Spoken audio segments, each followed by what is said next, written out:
Good afternoon. Good afternoon, everyone, and welcome to the 6th webinar of the 2022-2023 IMOS webinars program. My name is Caterina Giusti. I'm Professor of Statistics at University of Pisa in Italy. As a member of the IMOS team of my university, I'm working at the organization of this webinar program on behalf of Eurostat, together with the German company Stepahnie. Today, I will act as the webinar moderator. Now, let me first explain for any newcomers that IMOS stands for the European Master in Official Statistics, a joint project of universities and data producers in the EU member states, EFTA, and EU candidate countries.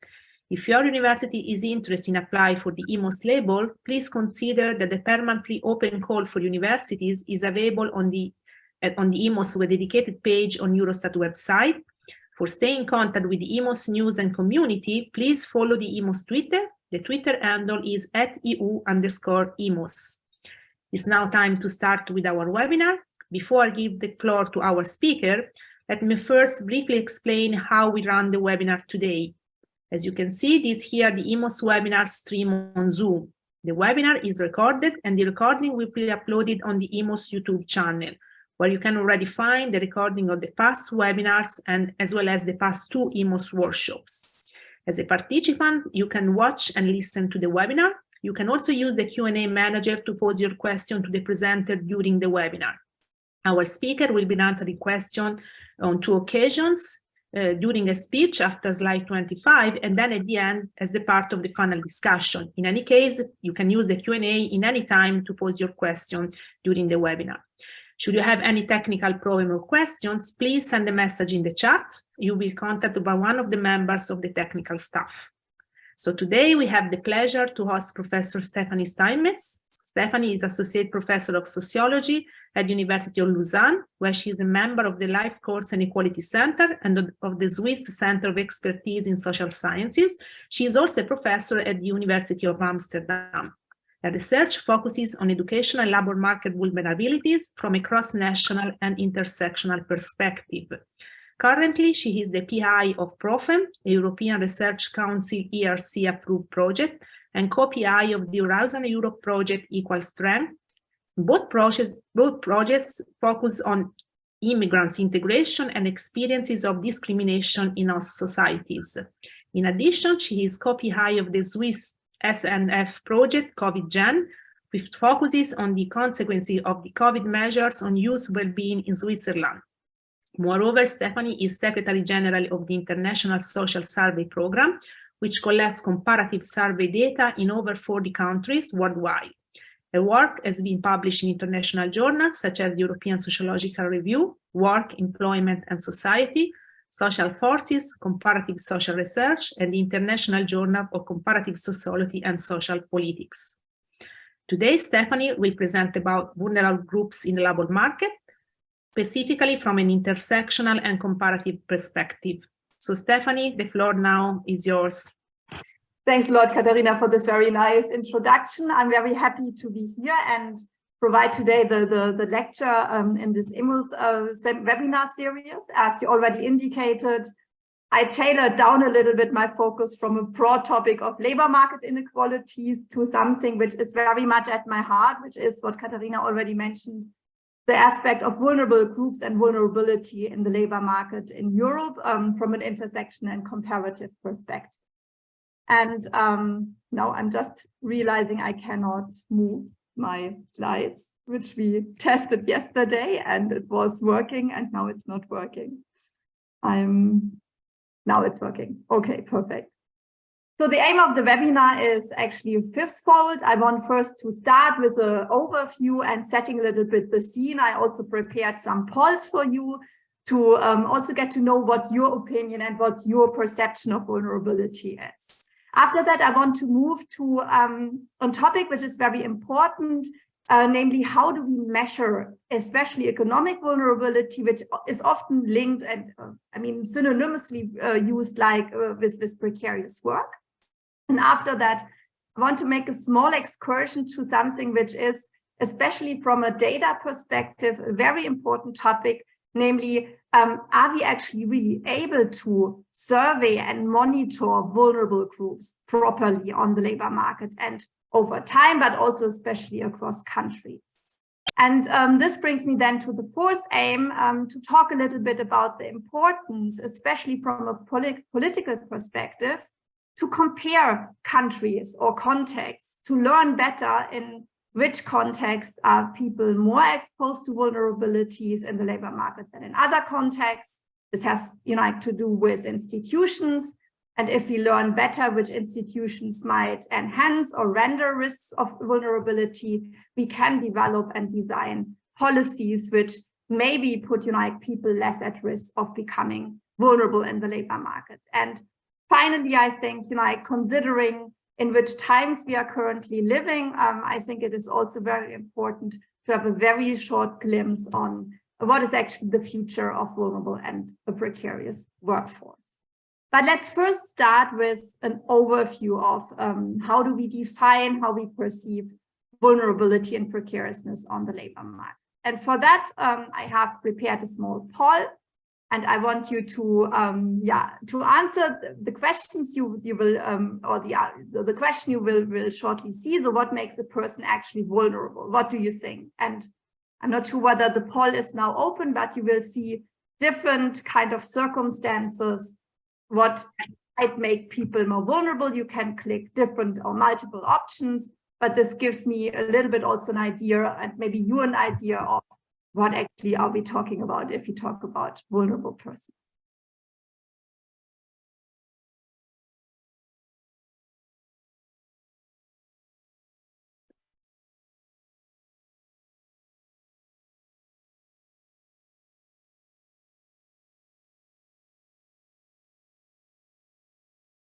Yes, the pool is open. Let's wait. Yes, many answers can be selected. Yes.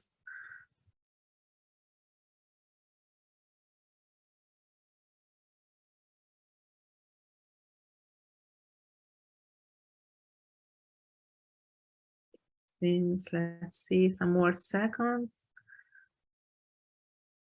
Yes, still we have. Okay, so I think we have 100% of replies. Yes. Okay. So yeah. Interesting what you selected. So think you all see that in particular, the first aspect of limited rights and or relative power imbalances is a very important aspect of what makes people vulnerable. But to be very honest, I would define all of these conditions can put you at risk of becoming vulnerable. And I think in that respect, there is not a right or wrong answer, but it has something, and we will discuss it in the next seconds. How do we define vulnerability more concretely? But I think it is related to all these aspects. It is also related to maybe those which you are now not considering really, only 44% consider this as a kind of vulnerable situation, thinking about stigma or stereotyping. But you have to think about stigmatization and stereotyping plays a huge role when we think about discrimination on the labor market towards women, towards sexual minorities, towards disabled people. This is all something which plays a huge role in putting you at risk to become at one moment in your life maybe more vulnerable than others. Similar to history of abuse, this might accumulate over time in a sense that it impacts on your well-being, and this impact on your well-being makes you or puts you at risk to finding maybe a job, or maybe first finalizing education, then finding a job, etc. So I think now we can stop sharing because I want. I'm not sure. Did you also the results? Maybe if we stop share results. Do you now? I hope that you have seen it, because otherwise we can move on to the. No, we cannot. Yeah. Now. Yeah, I think. Yeah. Okay. So we can move on to the second question, which is, we have now talked about the situation in which people might be at risk, but who are those in vulnerable situations? Who are these vulnerable populations? And for that, I just want to invite you again to check out the poll and the possible answers to that. And again, multiple answers are possible.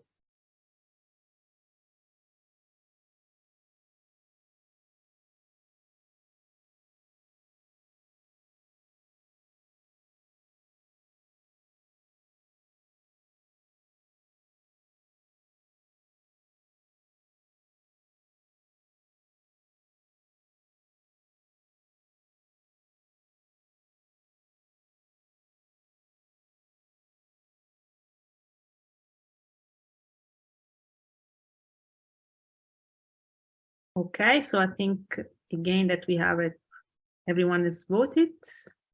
Okay. And I'm now also sharing the results. Okay, you're going, okay. The rest of the group can see them as well. Thanks for answering this this question. And again, I think here, just to demonstrate a little bit, again, there is not really a right or wrong answer, or that there are people which I now listed here, or groups I listed here at higher risk or lower risk. I mean, yes, you will find statistics showing you that overall, you know, like we have a big discussion currently, also especially due to the COVID crisis. We have a discussion on, you know, like youth and children in particular. We have at the same time, and a still ongoing discussion regarding women on the labor market. I think also what you now indicated, persons with disabilities, is also a very important topic at you know, like at the political level as well, to recognize the challenges people who are less able to actually you know, like be integrated in society on the economic side, but also on the societal side very properly. So in that sense, I think you will see that you know, like it is really something which encompasses various populations. It's not only a risk which concerns one group, but I think what a very important point I wanted to make here is that it is important that just because you belong to such a group doesn't automatically mean that you are also in a vulnerable situation. It might put you at a higher risk, but not necessarily. So I think there's enough examples where you would say, you know, like I know women who are very successful in the labor market. I know, you know, like immigrants or refugees. You had a very important, very successful working career and so on. So it's really also a situational aspect where you say, maybe you are part of this group, and then particular circumstances pop in, which might enhance the risk of becoming at one point vulnerable. So this brings me to, of course, the question, okay, then if we talk now about groups, if we talk about situations, what do we actually mean when we talk about vulnerability? And I think a very first important point is that, and I think I kind of already indicated this, is that this whole topic of vulnerability became very prominent because of its strong impact on individual well-being and economic performance. However, if you look at the literature, there is not really a kind of consensus when it comes to the definition. It's a rather vague term in a sense that it is related to that you have individually, you have a sense of insecurity, that you have a kind of, yeah, that you feel a potential harm that you are aware of, but you're not sure that it really will happen. Or what I'm also indicated here, that something bad might happen. So it's in that sense, if you look at it, a rather vague term. But what kind of classifies all this vagueness is that generally you would say vulnerability is related to what we would call a risk chain. And I want to give you an example what I mean.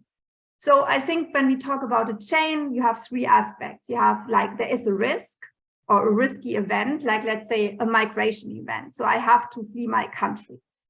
And then the second part, which is important in this risk chain, is in how far can I manage this risk? And or how far can I respond to this risk? So if I have been forced to leave my country and I'm now exposed to the migration route, and then I come at one point to a hosting country, I have to, I have first to manage this migration process, and then I have to manage an integration process. And the question is, in a sense, like, I cannot really manage the risk becoming a migrant if I have to leave the country for, political reasons maybe. So there is hardly any possibility for me to manage this risk. And then if I arrive at a country, which I think might be an option for me to, to integrate, again, here I don't have really a lot of options, maybe because I don't speak the language very well, because I might have not the social contacts which help me to maneuver through all the administrative stuff. So I have, a less clear possibility of managing this risk in a proper way. And then in terms of the outcome, which is the third aspect of the risk chain, is something where you would say, actually, it is for me very problematic in terms of, my outcome, which I will see. So can I actually properly integrate into the host society? So, and this is often also, for instance, for migrants, kind of connected to terms of what I now label here as welfare loss. So think about the work environment, the labor market. You might fear that actually I'm not able to integrate immediately into the labor market, which will come also with huge economical kind of deficits because I don't have a regular income and so on. So this is a little bit the idea of vulnerability and this risk chain, which is related to vulnerability. So becoming now a little bit more concrete, when we at least talk about vulnerability in the field of sociology and social policy, it is very often related to processes in economic and social conditions. But here we often use words like integration and exclusion, so integration into the labor market or exclusion from the labor market. And if we talk about the social conditions, it's often something related to, okay, can I be really, it also sounds very technical, inserted in a society, or do I rather experience this isolation in terms of social conditions? And in that sense, you define then vulnerable individuals rather as people in need of protection and care, or with limited access to a set of resources and opportunity. And for employment, and I think this was very interesting to see at the beginning in the poll, that of course in employment, but also of course in a social aspect, but in employment it is also very often concerned with power relationships within the labor market in terms of, who has the power within the labor market to decide whether you get access or not, who, think about discrimination practices in the labor market, etc., but also labor laws, and so on, who really determine, your integration properly into the labor market. Okay, so I will just provide you with one possible definition you will find if you start looking at, vulnerability and work. And here I use the definition of the Trade Union Congress on vulnerable employment from the UK, and they define vulnerable work as insecure, low-paid, and places worker at high risk of employment right abuse. It holds very little chance of progression and few opportunities for collective action to improve conditions. So this gives us already some kind of, concrete ideas how to measure work vulnerability. However, what we also see already here are challenges related to this, still, I think, very broad definition. One aspect or one challenge is related to the question, to whom do this actually apply? Is that an individual or group? Or is the vulnerability rather attached to, what creates this precariousness work, so the conditions under which people work? Or is it something which we use generally for all people who are employed, because we talk about risk? So in principle, are we all at one point in our life, in our employment life, kind of exposed to a risk of vulnerability? And think now just about, crisis situations like the COVID crisis, which made again clear that, in such an external shock, maybe, situations can change dramatically, and maybe jobs which you have beforehand thought are kind of, quite solid and not at risk, become out of a certain very much vulnerable. However, what is also kind of interesting is that in this whole discussion about does it belong to groups or the context, this already kind of hints towards that we have to be aware that vulnerability is related also to different levels. So we can talk about the individual level, we can talk about the situational level, or this universal level. So this is all already related in the first point I mentioned under challenges. And to be a little bit more precise, so if I talk about the individual level, I think here it is really more attached to, let's say, the particular characteristics within a group or with respect to a particular individual. So in a sense, do I belong to a high risk group like gender, or to disabled people, or to youth, or to sexual minorities?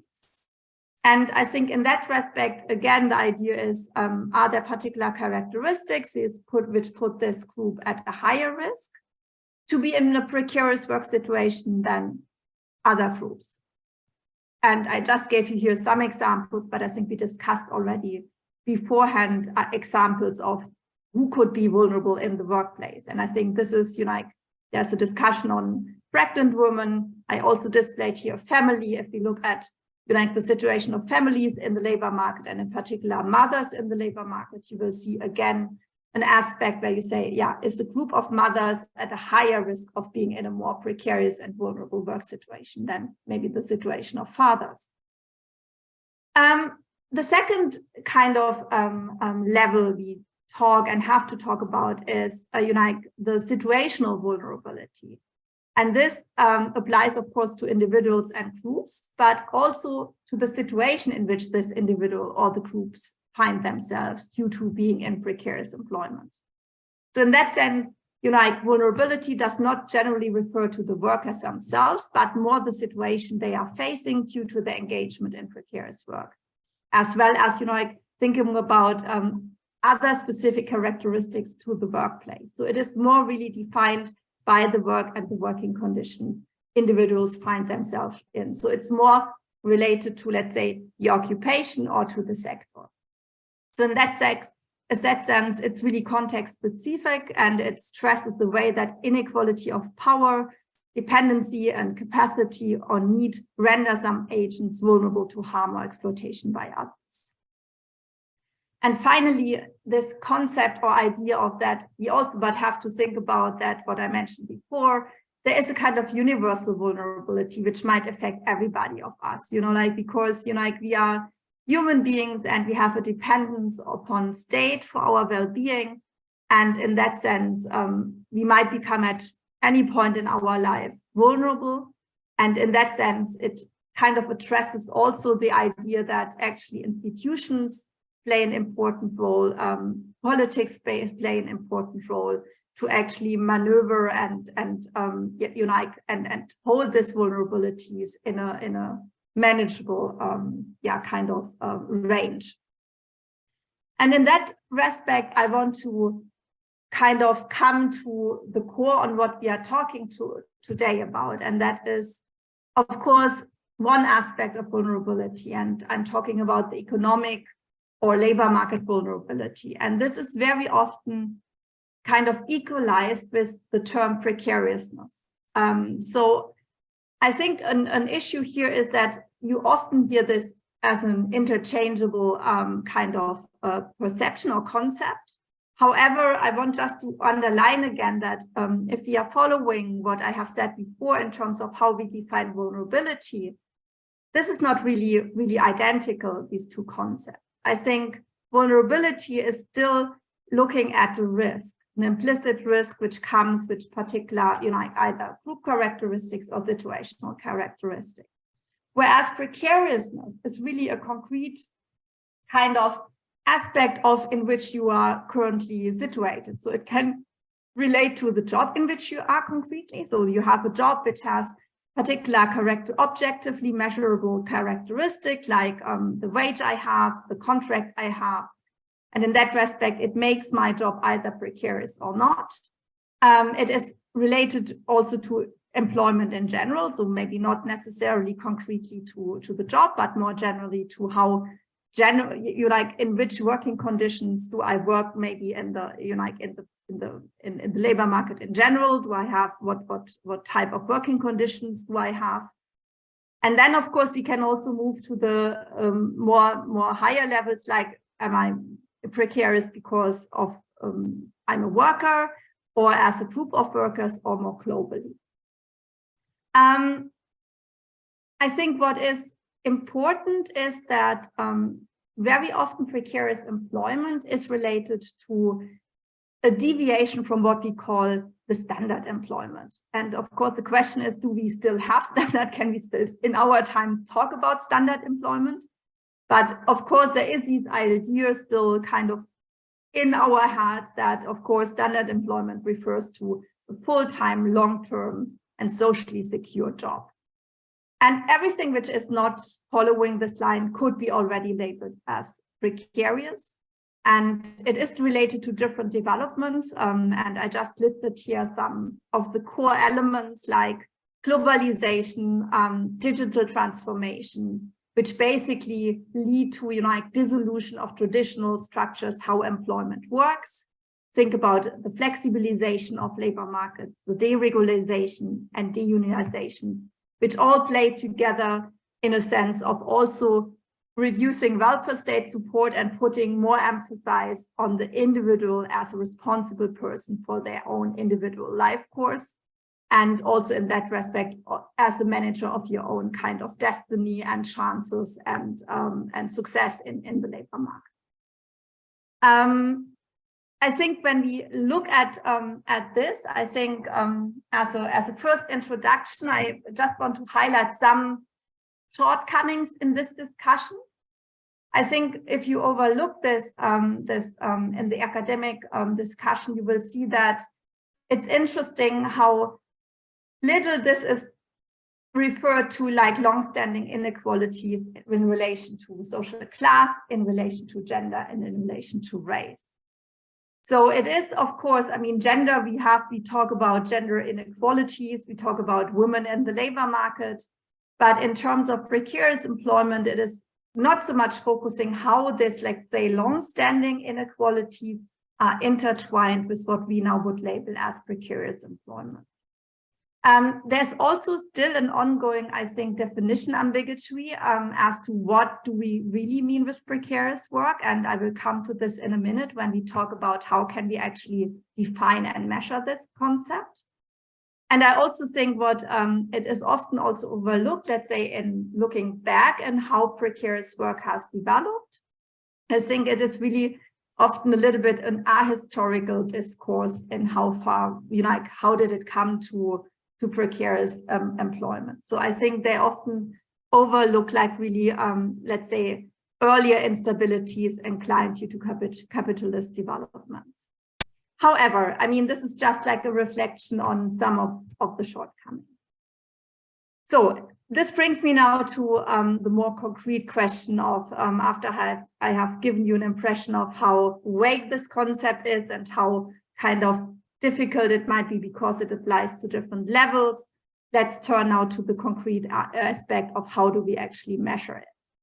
And now you will be kind of overwhelmed, and unfortunately, I cannot ease this kind of overwhelmness because I was myself overwhelmed. Because if you start to look at how can we actually, let's say, define it, and is there a common ground, you will see that there is no universally accepted definition of what is precarious work or how do we define vulnerability in the workplace.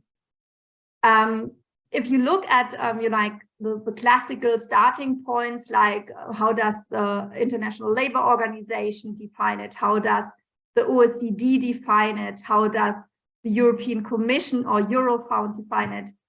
You will find very different conceptualizations. I think if you look at the International Labour Organization, so the ILO, they are very much centered around the work contract as a basis and the core basis of what makes a work precarious or not. And in that respect, like if you have said, okay, like the work-centered approach, so is your work permanent or not permanent, then you can basically also identify very easily, of course, okay, which people have, like a permanent contract versus not. A second approach is related more to the idea of low wages and the inability to, let's say, achieve your rights, so in a sense to non-unionism. And this refers more to power relations between employers and employees. And the third aspect is that you would say this is a more general framework. It looks at the risk and capacity. So in our far, we would then define vulnerable workers rather as they have a higher risk of exposure and a lower protection capacity. And you see already this goes a little bit into the first and the second concept, but yeah, you will find different aspects. And I think this already points towards that actually to measure properly precarious or vulnerability in employment, you have to move towards a more multidimensional concept. I just want to give you a first glimpse, and this is data from 2019, because I was now a little bit reluctant in presenting current data because of the COVID crisis.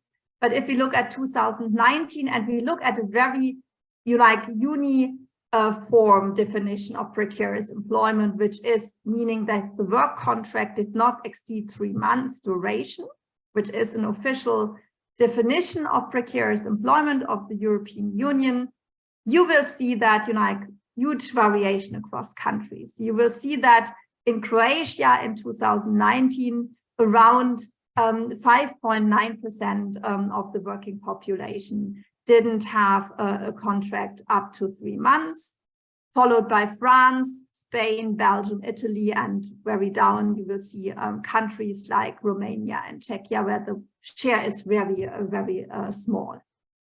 But this is, again, I told you, this is just looking at one aspect, contract. It changes if we look at multidimensional. And here I'm referring to the OECD, which has also developed a database of job quality. And they actually look at 3 dimensions. They look at earnings quality, labor market insecurity, and the quality of the working environment. And they have developed these 3 measures in a sense that they look at what they call labor market insecurity, unemployment risk, and they look at unemployment insurance. And if you look at the different, kind of countries, how they are distributed, and you can look at the different kind of indicators they have, you will actually find, at least I found it very confusing, because it will depend very much on which kind of dimension you are looking, that the country, that the country clustering or the country range becomes very different. Whereas if you look, for instance, at labor market insecurity across countries, you will see that Greece is really high in that respect. Whereas if you look at Iceland, we have very little labor market insecurity. However, if we change the indicator and look, for instance, at unemployment insurance, you will actually see the opposite, in a sense that you will see Iceland at the top and you will see Greece at a rather lower share. And I think this makes it again kind of problematic in saying, okay, on the one hand, we look at various dimensions, but what can we learn from this different dimensions, and how do we actually rank our countries on this aspect? And to make it even more complex, I think what the European Job Quality Index of Eurofound tried to achieve is really to create a job quality index consisting out of 6 dimensions. And I'm sorry that it's not a little bit blurred, but again, here the idea was, so they have 6 dimensions. They look at wages, they look at forms of employment and job security, they consider working time and work-life balance, they look at working conditions, they look at skills and career development, and they look at collective interest representation. And out of these dimensions, which you already see have different sub-dimensions, they created an index. And what you can see here for 2015, because this is based on the latest European Working Conditions Survey, they have now recently also released the 2020 with a strong delay, but this is really based on the 2015 data, which you again will see country differences. You will see also differences between men and women. So the total are the little dots, and then they have split it up by already considering are there groups which might be, you know, like more affected by lower job quality than others. And again, you will see a different ranking of countries. And again, what I just want to say here, you see already that depending on which measure you use, you will find a different situation of a country also in a country comparison. And finally, I also want to show you the report of Eurofound, where they also tried actually to define groups. So they really went, so they have created this index, and then what they further did is, okay, can we actually define now groups of workers with similar job quality features using latent class analysis? And what you can see here is that based on these different dimensions they have, on which they think they can basically define job quality or precariousness of work, they have defined 6 or 5 different groups. And you would say for them in their definition, really like the most precarious workers are those which basically have on all these aspects a negative outcome. And to be more precise, so what did they do? So they really indicated based on this index that they said, okay, what makes now out this group of poor quality jobs? And the first thing was kind of also already kind of disturbing, is that 20% of the European workforce is really in this very poor quality jobs. And the characteristics how they defined it, so they are really lowest rank in skills and discretion, in earnings and prospects. They have, you know, like in comparison to the high-flying profile, which is basically the best, the creme de la creme jobs, is where they say the monthly earnings are around 1/3 of those in this high-flying profiles. You will see that about 1/3 of the workers fear that they might lose their job within 6 months. And 42 strongly disagree that their job offers good prospects for career advancement. Moreover, 24% have a fixed-term contract, and 22% have a temporary agency contract or no contract at all. And finally, around 18% in this job say learning new things is uncommon, and the proportions of workers who have received training is really, really low. So you can see already it concerns quite a huge part of, you know, the European workforce. And you can also really see how severe and how drastic the difference is to, let's say, the high-flying profile jobs with respect to the different axes.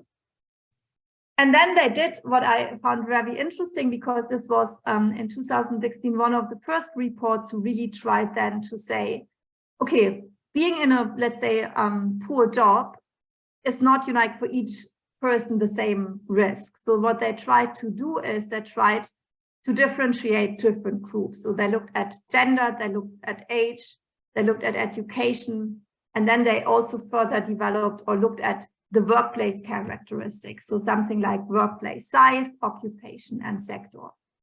And what you can just see here, if we just look at the poor quality jobs, which I highlighted as, let's define them as the most precarious job environments, you see that actually if we look at men and women in this group, we still see that women, there's a higher share of women, but actually the difference is not as strong as, for instance, if you look at education, where we see that, you know, like over 53% of people in this poor quality jobs have actually only primary education, whereas if you look at tertiary education, only 6% of them have or are in this poor quality jobs.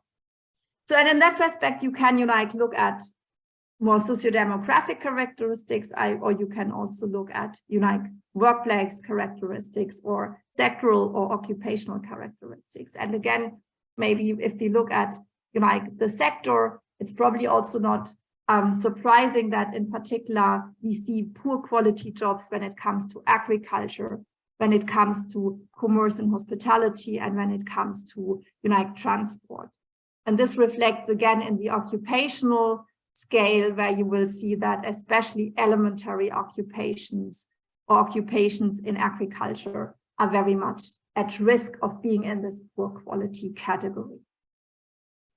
So coming to challenges, because now, I mean, I have given you an overview of how do we measure this. And I think, again, what became clear is that there is not really a common understanding of what precariousness, employment, and vulnerable work really means. So there is not a common set of or one indicator which is always used.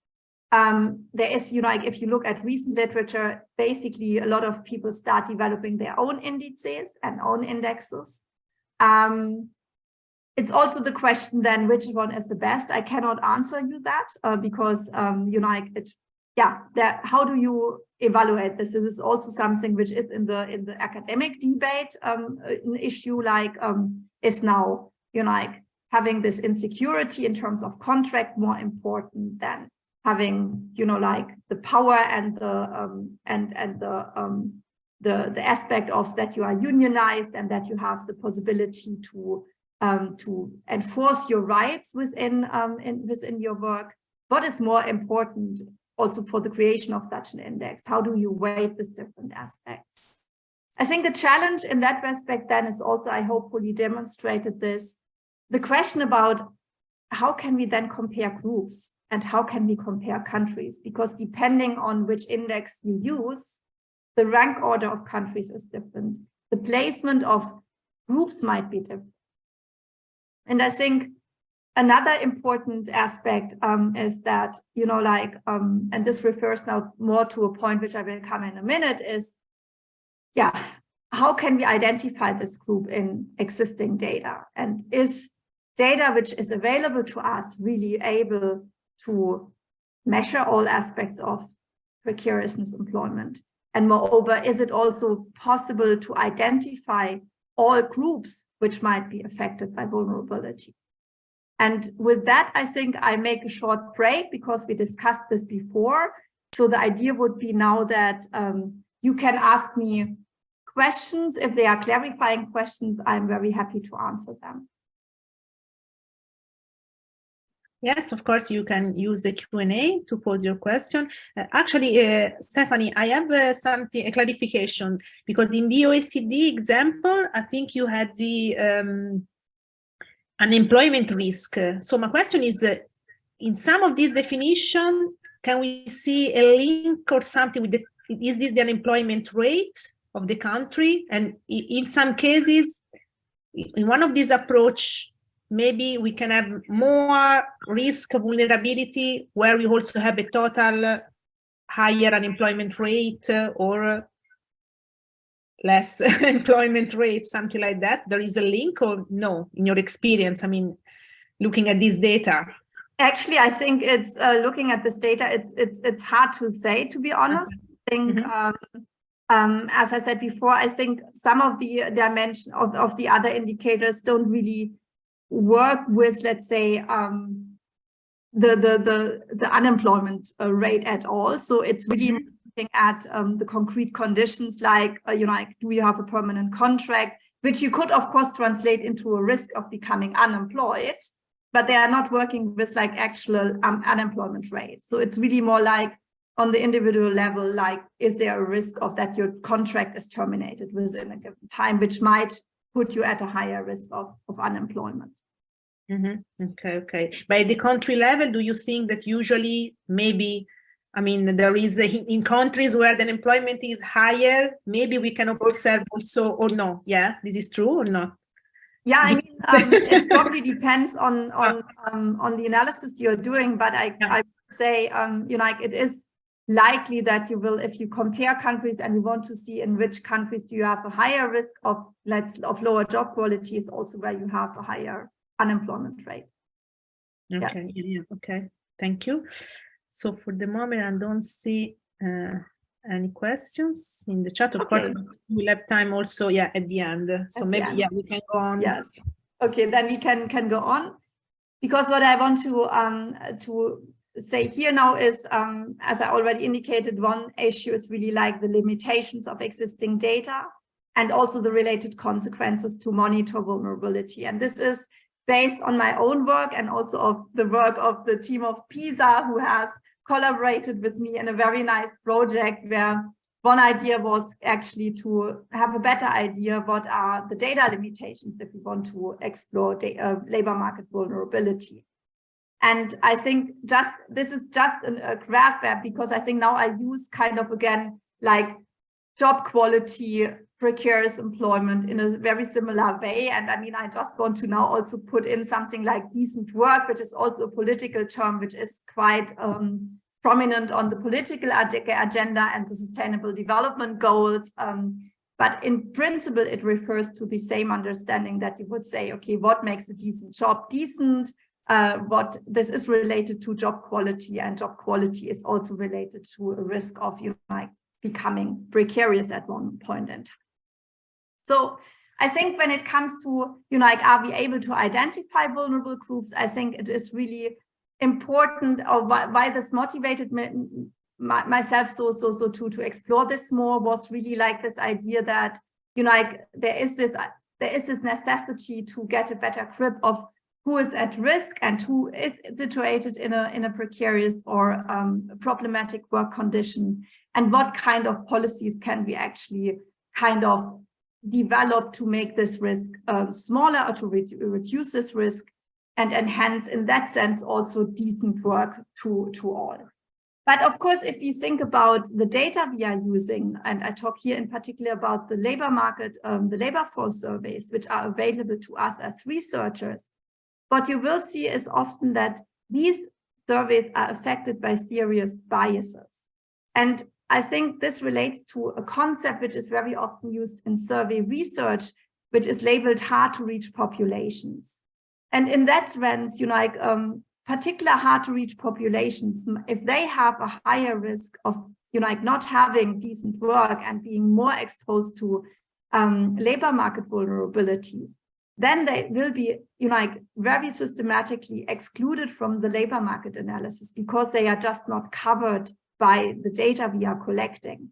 And that means as well that we are developing policies for a group of people, but not for those who might be the most at risk of labor market vulnerability and precariousness. And just as a guideline, if you're not very familiar what I mean with hard to survey populations, there are clear definitions what makes people hard to survey, and this is related to are they hard to sample, so to rare populations, like for instance think about Roma people who are not really settled somewhere, so it might be much harder to actually have them in your sample.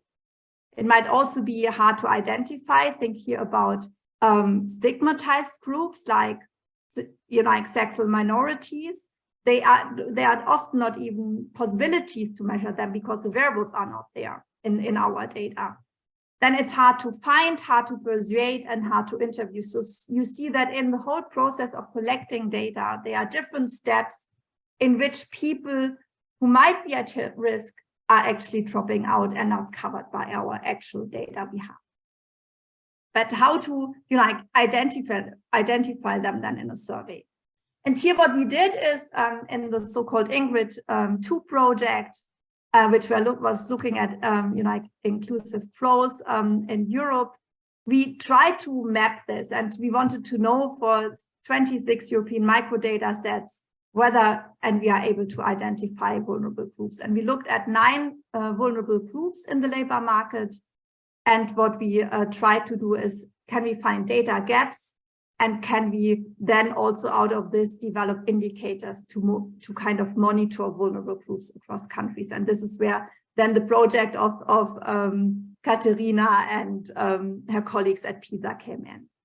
So just to sum up the results, so what we found in this analysis, which you can also download, there's a small report about this, is that there are groups which are easy, which is gender, age, migrant background, and they are challenging groups. And this is in particular related to sexual minorities, to things related to citizenship, to disability, and also to things like, if you fine-grain more onto single parents, for instance, if you go more into ethnicity, religious minorities.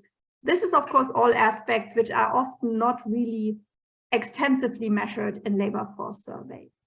And then, of course, it is a challenge. How do we address common exclusion, particular of these populations? And in that respect, what in the second project with Katharina, what we try to do is to look at actually, if we look at particular characteristics of, let's say, groups which are easier to monitor, like, let's say, migrants and women. What we wanted to know is now, what challenges do we discover when we actually intersect this group? So the idea is, we often find in the, like in Eurostat or at the OECD, indicators like the labor force participation rate, the unemployment rate. We find simple indicators for migrants, we find this for women, we find this for different age groups and so on. But what is happening if we intersect them in a sense that we want to know more about female migrants? Can we find then the same information with respect to indicators? But here, what was detected is that it's often not really reliable because surveys are not really designed to cover these populations. As I said before, not all migrants are covered. I mean, women are normally covered, but what is an additional kind of challenge is that if you intersect them, you often have very small groups within your survey, which basically means you run into a problem in really estimating proper indicators for these groups. And here, because the team of Katharina is really an expert in small area estimation, we thought maybe here we can find a solution. And we found huge problems, and I'm really summing this up, but I thought it is an important finding to share, is really that already in the existing data, it was very difficult for us to to use the weights they had to recalibrate the survey. So basically we weren't able to really bring the sample to the population which they should represent. So then another important issue was that the original sample weights were not available in the anonymized data sets, which again makes it more difficult if you want to have all European countries and you use this great data set provided by Eurostat. But then if you have to use weights which have been designed for the particular country, but you cannot access them, then it becomes again very, kind of nearly unimpossible to create reliable indicators. And then, of course, also the small area estimation method is something which works for some of the groups easier or quite efficient, whereas for other groups, it was more a challenge. So also here, at least what I understood from the discussion I had with the team in Pisa, that of course here is also a huge potential in discussing also further how we can develop methods based on small area estimations for especially also composite and multidimensional indicators. And this is a huge field where I'm also think there's a lot of potential to kind of further develop ideas how we could do this in a better way. Okay, and this brings me now to the final two aspects. I think what I already indicated is that talking about precariousness, talking about job quality or vulnerability in the labor market, what you see, and I'm using here again the index developed by Eurofound, is you see country variation. And in that respect, it is, of course, important to think about how can we explain this huge country variation. And I think here an important aspect is institutions and social relations outside the workplace, which can act to mediate the relationship between worker and the worker. So think about labor laws, think about policies for integration of particular groups, which might be in one country more elaborated and more designed to really help to integrate, let's say, or to increase job quality or to help people at risk of vulnerability in a more efficient and better way than in other countries. I think what it is important, it does not automatically eliminate or qualify the character of work as precarious, but it might modify, the potential impact of precarious work on workers. So I think, it doesn't mean that the working condition that you have a permanent or not a permanent contract, this doesn't go away with institutions, but the consequences of if you are dismissed might be very different depending on what kind of welfare system you are influencing. And at the same time, institutions matter because they can, and I think this goes hand in hand, amplify or cushioning the risk related to bad job quality and precarity.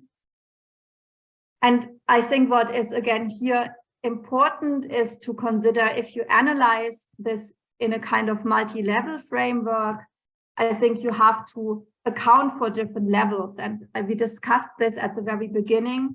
And I think it is important to think about their characteristics at the individual level, but there are also characteristics at the workplace or at the job level, but there is also the country context. And to really understand what makes people, what puts people at risk, you have to consider that this is a kind of multi-level nested structure to better understand the mechanisms behind this. And this brings me to the end.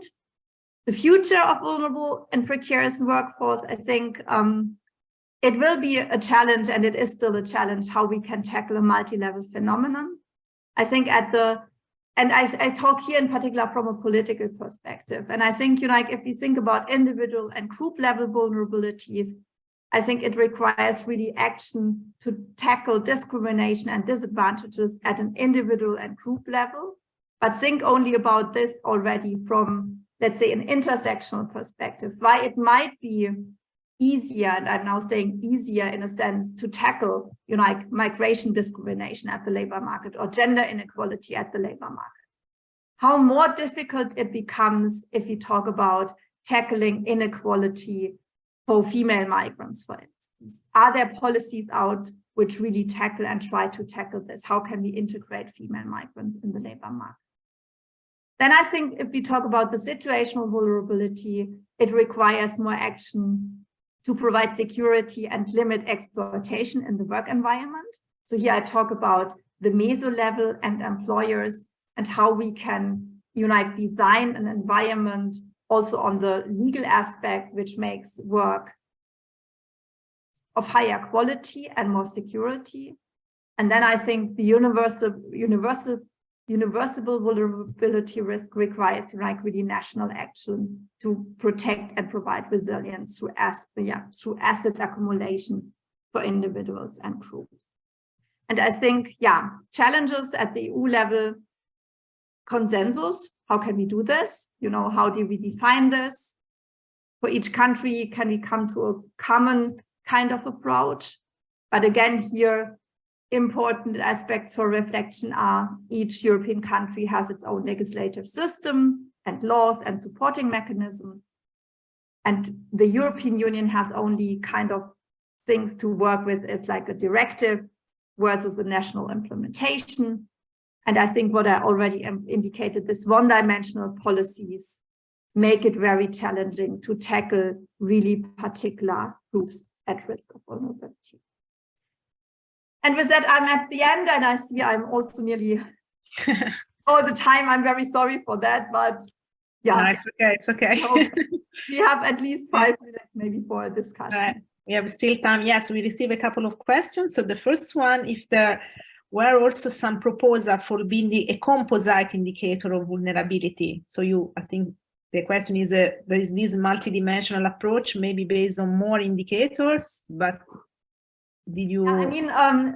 To be honest, to really measure vulnerability from a multidimensional approach, I think what I try to indicate is that, I'm not saying, as I indicated before, vulnerability is not equal precarious work, but I would say what is more common is that you will find indicators which cover this precariousness work, at least in the labor market, which focus more on quality of jobs and which focus more on, let's say, the precarious work condition, which puts you at the risk of becoming, vulnerable at a point. So in that sense, I think this is more common with respect to the labor market, of this more multidimensional indices for precariousness. And then we have a question about new data. Do you think that there are new sources of data, like the famous big data for measuring vulnerability? Although I think they have some other problems, of course, of selectiveness and so on. Yeah. I to be honest, I think yes, of course, there might be good potentials to measure, like vulnerability and work precariousness with different data sources. I think for that we have to become active on different levels. I think what my intention is always to say we have to improve what we have already, because here we, like for instance, the labor force surveys where we have the sample frames, where we have the tools of statistics to, like to calibrate existing and to manage existing biases. But here we don't have the concrete measures. So we have to kind of use our power to say we need more indicators which measure it, like if it's only on the socio-demographic side. But at the same time, I think it would be a pity to ignore big data and to ignore these new developments and to as a really complementary source, which can be very informative for, for several reasons. So I think especially these vulnerable groups, I have now several colleagues who work on, like very particular groups like transgender and people who are, even if you would have them in the in a labor force survey, they are so tiny, you cannot really work with them in statistical terms. And if you target them in a non-probability way, then of course it is highly selective, but you get like 7,000. I mean, I have colleagues who work now with a sample of 7,000 in Germany, where I just say, wow, that's something which is for a highly selective group, but we can learn something from this group. Even so, if we reflect on the selectivity, or we have to say it is not representative maybe for all transgender people, but we learn something from the group we have surveyed. Yeah, okay. And another question, is there any indicator that uses the turnover, transition between employment and unemployment and employment as a measure to the labor market strength? To be honest, not that I'm aware of, but I also don't have, let's say, the complete overview. There might be, because what I said also before, what you will see in the literature is that researchers tend to use their own indicators and to create their own indicators. I think this is an interesting idea. And I could imagine that people have tried this out, but it also depends very much on the data you have available to measure this, transitions. And then across countries, across time. And this also makes it then sometimes difficult, especially for this political institutions, to say, we can do this. I mean, you can do this maybe individually as a researcher for a particular data set which you want to use for your analyses. But let's say on the bigger, European comparative framework, it becomes quite challenging to work with these kind of concepts. Yeah. And my very last question about this, what about time comparisons? Because I guess that some of these definitions tend to change in time. Yes. So how are you able to go back? I mean, of course, I think this is in different. Principle, yes, you will find time trends, and you will find at least at the OECD, you will see that actually this doesn't change a lot. It remains quite on a similar level. But I mean, you are absolutely right that official definitions change, and I think they account for it in a way. But I mean, at the same time, there's also limits how much you can account if definitions change. Like you can make people aware of changes in definitions, but at the same time, of course, it kind of cuts your time trend. Okay. So, and a very, very last question that I usually do propose to all our speakers. So for our students, in this case, I will ask you, of course, because I think that sometimes they're very good with data if they have the data, but I think that if you have a special suggestion for them, in this case, I think that also looking at the literature is very important, because since we don't have a definition, so do you have any suggestion for students that are interested in this? So I guess that maybe both looking for data, but also studying the definition and literature. So yes, I think, I mean, to be honest, I'm also happy to share my literature. Yeah, sure. So I will definitely do this, but you will find, as I said, so the definitions there are plenty of definitions out there, and I think it is definitely important to engage in this discussion of how do people reason, what indicators should be included, and what definitions are also, elaborated out of the, let's say, theoretical concepts of what makes you precarious or what is a quality job and so on. So I think it's not only purely looking at what is in the data, but also conceptually like theoretically what makes you more vulnerable than others or more precarious than others. So I think should always go hand in hand. Okay. At one point you have to argue, why did you came up? And then it's a weak argument just to say the data only provided this. So you have to put some substance into it. Okay, yeah. So thank you. I think we are out of time. I don't see any other questions. So thank you. Thank you, Stepahnie, for this. Thanks a lot for having me. Yeah, many thanks, of course, to all participants who join us today. As participants, you will be invited to fill in a short survey about today's webinar. The survey will open in your browser just after the end of the Zoom meeting. Or if you don't have time now, you will receive by email a link to fill in the survey later. We really appreciate your feedback to further improve our EMOS webinars. The next webinar is scheduled on March 29, when Barin Menaert from the Joint Research Center will be presenting on measuring and monitoring absolute poverty in Europe, which is another very interesting and unfortunately, I think, increasing phenomena that is interesting to monitor and measure. And for these and other next webinars, please keep an eye for our website, emos-events.com. So thank you again, Stepahnie. Thank you to all the participants and have a nice evening.